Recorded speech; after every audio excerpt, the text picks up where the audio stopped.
All right, let's dive right into this explainer and tackle that universal feeling we all know entirely too well. You know the one, staring at a monstrous to-do list while the clock just mercilessly ticks away. If you've ever felt completely paralyzed by overwhelm, well, you are definitely in the right place. Today, we're unpacking Brian Tracy's immediate, highly actionable strategies from his renowned productivity guide, Eat That Frog.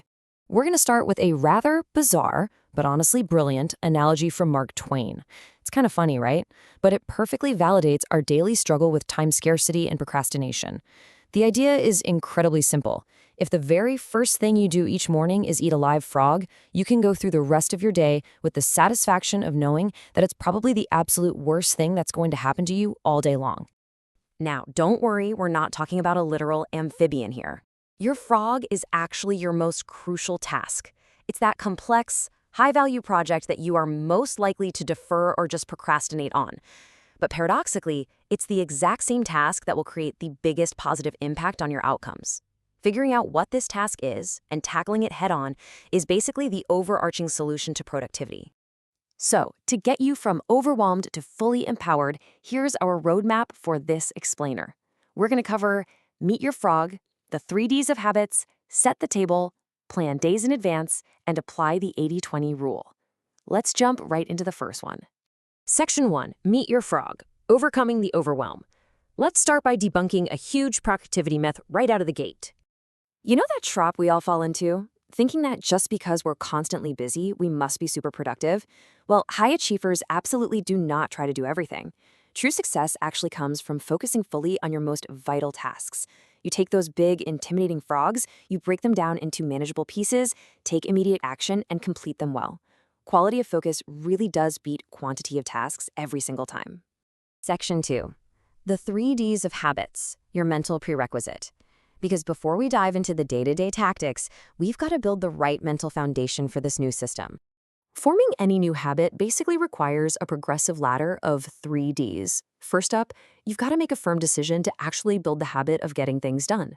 Next, you need the discipline to continuously apply these ideas even when you're exhausted or totally distracted. And finally, determination.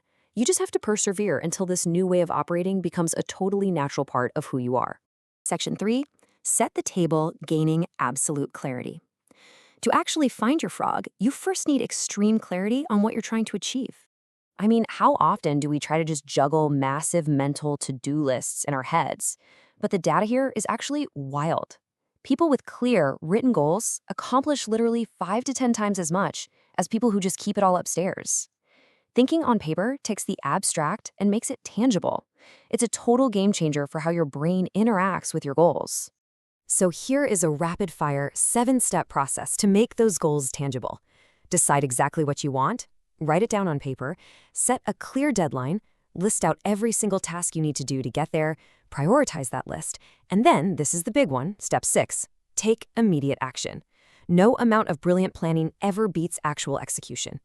And finally, step 7, do something, no matter how tiny, every single day to keep that momentum going. Section 4. Plan days in advance, maximizing return on energy.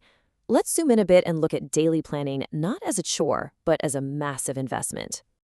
There's this really powerful concept called the 10-90 rule.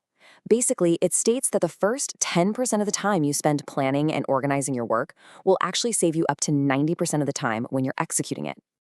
To put that into perspective, spending just 10 to 12 minutes planning your day can save you 2 solid hours of wasted time and diffused effort later on.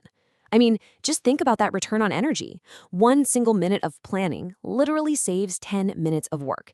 It is absolutely the best investment of time you can possibly make. You pull this off by funneling your tasks from a giant master list of every idea you have down to a monthly list, then a weekly list, and finally your daily list. And here's the real secret. Write that daily list the night before. This lets your subconscious kind of chew on those tasks while you sleep, so you wake up completely ready to tackle them. Section 5. Apply the 80-20 rule, mastering prioritization. We've got our lists, we know our goals, now we just need to figure out what to tackle first. This is where the famous Pareto principle, the 80-20 rule, really comes into play. Out of everything on your list, a tiny fraction, just 20% of your activities, is going to account for 80% of your results. While a lot of people stress out over crossing off a huge volume of tasks, real productivity is all about importance. The ultimate goal here is to find that one high-value task that's basically worth more than all the little things combined. And yep, you guessed it, that is usually your frog. It's that complex beast you're dreading.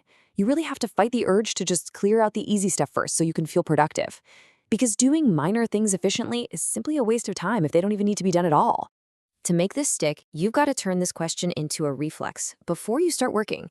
Is this task in the top 20% or the bottom 80% of my activities? It's the perfect filter. It ensures you're relentlessly focusing your precious energy on the vital few instead of getting buried by the trivial many. So what does this all mean for you right now? Let's leave off with this. Take a look at your to-do list today. What is the one high-value task that, if you finally knocked it out, would create the biggest positive impact for you? Find it, channel that discipline we talked about, stop overthinking it, and seriously, go eat that frog.